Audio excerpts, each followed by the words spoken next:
Hello, I'm Dr. Paul, and I wanted to show you today how to treat your gallbladder. I had a bad history of gallbladder, bad eating, and I was born in Indonesia, and I ate a bunch of fried foods, and that was actually my comfort food. And when I came here when I was 6 years old, I was introduced to a place like McDonald's, and I fell in love with, sea fillet sandwiches, which is fried, French fries, which is fried, and I would indulge in those foods, and I would indulge in foods at home when my grandmother cooked me everything fried. And so I'm really particular about the oils that I use today. And it took me a couple years to turn around. But when I first started my career in 1993 as a chiropractor and got married in my early 36, 37, 38 years old, my gallbladder started speaking to me really loudly. And so what that looked like was a lot of pain right here in the gallbladder region on the right side, right underneath the rib cage. If you take these fingers right here and you go right underneath the rib cage and kind of push up, I can't do it from this direction because I don't have any leverage. You have to probably take your right hand and do the same thing and just kind of use your crook your hook your fingers in, and you push in and you breathe in. And if it's tender there, you've got a gallbladder issue most likely. So I got to the point where I probably almost lost my gallbladder because I woke up one morning and I ate breakfast, and at lunchtime I was so bloated and painful I couldn't eat. And I enjoy food very much. So it was a 1 to 2 year journey. I can't remember. It's been a while now, and I still have my gallbladder today. And I'm really, really passionate and very particular about how I got there and what to do to avoid it now.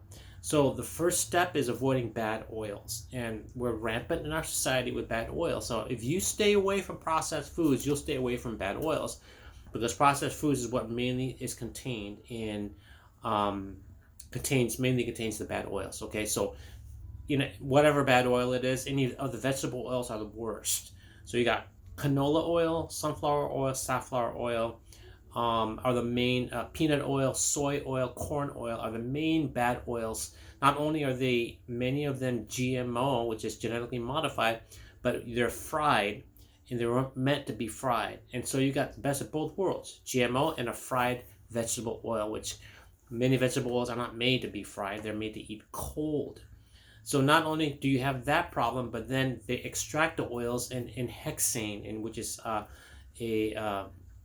very bad toxin. So you look at a hexane online, they have to extract the oil somehow. Hexane, they use it very commonly in even the seemingly good vegetable oils like safflower and sunflower. So carte blanche, avoid corn, canola, peanut, and then really be careful of any of the other vegetable oils. So what are the good oils? Okay, the good oils are you got coconut oil, any of the saturated oils. Okay, so animal fats are good to cook with. Of course, you do it in moderation because of the cholesterol content, but they're good to cook with, and you don't need that much butter. You don't need that much beef tallow, even pork fat. I would use that as a last resort. Lard, and it sounds kind of gross, but I do eat lard now in small quantities because my body can tolerate the oil. I don't get the same gallbladder symptoms. But I went to the Super Bowl party, and my gallbladder's fine until I overabuse it again. And it's been 20 years now, and I would sometimes eat junk food at these parties. So I had bad potato chips with a bad dip, which has bad oils in it, and so my body reacted a little bit. My gallbladder was a little bit inflamed that night, not bad. But now I could still, interestingly, I can go to In-N-Out Burger and have their fries, and it doesn't cause me that much problem. And I don't know why.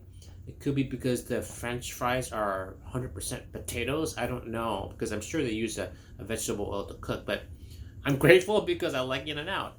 But, that's my comfort food. And so what you need to do if you have a gallbladder issue is you can actually treat yourself. I took supplements and herbs, and I treated myself with acupressure. So I'll show you how to do that today, and I'll show that to you. First, let's go ahead and find the different points that I usually treat. Okay, and they're usually tender, by the way. Okay, so if you take your belly button right here, and you point about 45 degrees up this way and 45 degrees this way. Just poke around 45 degrees in each up and down, and you'll see it's tender.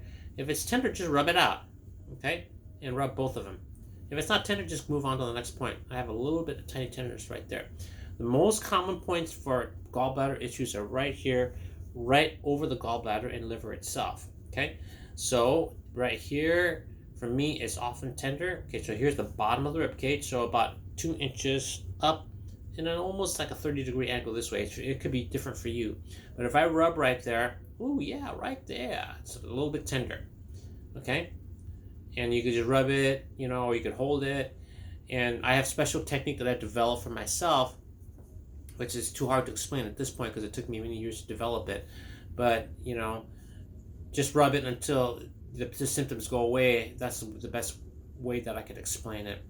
So now if you take 2 hands and contact below the ribs and do that too as well, now you're rubbing both sides of the gallbladder, that can actually be even better. And I go all the way along the rib cage. You know, if you hit a tender point, and even if it's not tender, rub it anyways. Okay, so, but the most tender point right here for me is right there. Okay, and then I could do PEMF to it if, you know, I have 2 PEMF units here, but, you know, obviously you'll have to get treatment at a place that has PEMF. I have the elite of PEMFs here called the Pulse XL Pro.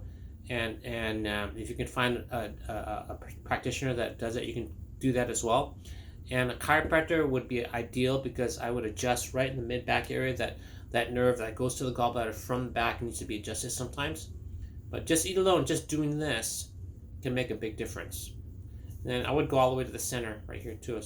So notice I'm just doing both, and just try to do both, all motions. Notice how this moves more than this. Doesn't move very much, see? But if I go like this and the tissue moves more, that's the direction it needs to go.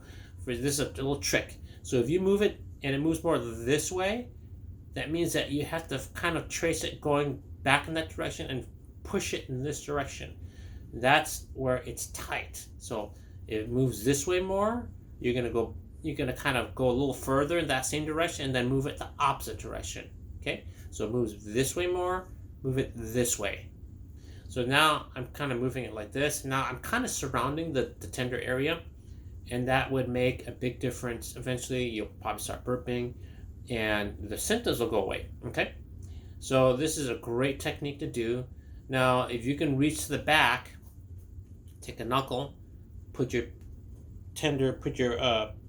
fingers here on the tender point, and go on the opposite side with the back here. Now you can do the same thing, because now you're going front to back with the liver, because the liver is associated with the gallbladder. They're right next to each other. So I'm tender in the back as well here too. Again, same concept applies. If you see that the tissue moves more one way, or let's say it moves more this way, then I'm going to go to the side here and kind of push it in this direction. So this hand's moving this direction against the tissue, this hand's moving this way against the tissue, and you're massaging in that direction. And that's your little trick of the day, and it works really well. And I'm just doing back and forth here. I can feel that tenderness, and that feels good. It's a good hurt. It's a good ache. So do this until your symptoms go away. It could take 5-10 minutes, and you may need to do it every day until your gallbladder gets better. But if you don't avoid those bad oils, it's going to come back like a storm. Other things that would be good on a daily basis would be lemon, apple cider vinegar, if it doesn't bother your stomach, betaine HCl plus betaine hydrochloric acid, which is for the stomach, helps that as well. And bile actually helps as well. Phosphatidylcholine helps. So all those things, and then herbs. You have herbs that help too as well. There's multiple different herbs, but even without the herbs, those things I just mentioned, the betaine, HCl, bile, and regular digest enzymes, like things that will help you, pancreatic enzymes, amylase, lipase, and protease. All those 3 things are need to be in your food to digest the food that you eat. They need to be added so that you can digest the food that you eat. Oftentimes stress will aggravate this because stress shuts down your digestion. So learning to manage stress is really a good way to help as well. Chewing your food, breathing before you eat rather than eating on the run. All those are factors. And if you are a constant stress person, then you need to learn to manage that. And you could just do, for example, deep breathing exercises. You can find them all over the internet.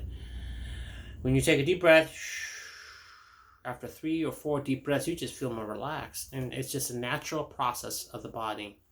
So I'm Dr. Paul. I hope you can start using these, and I'll see you on the next video.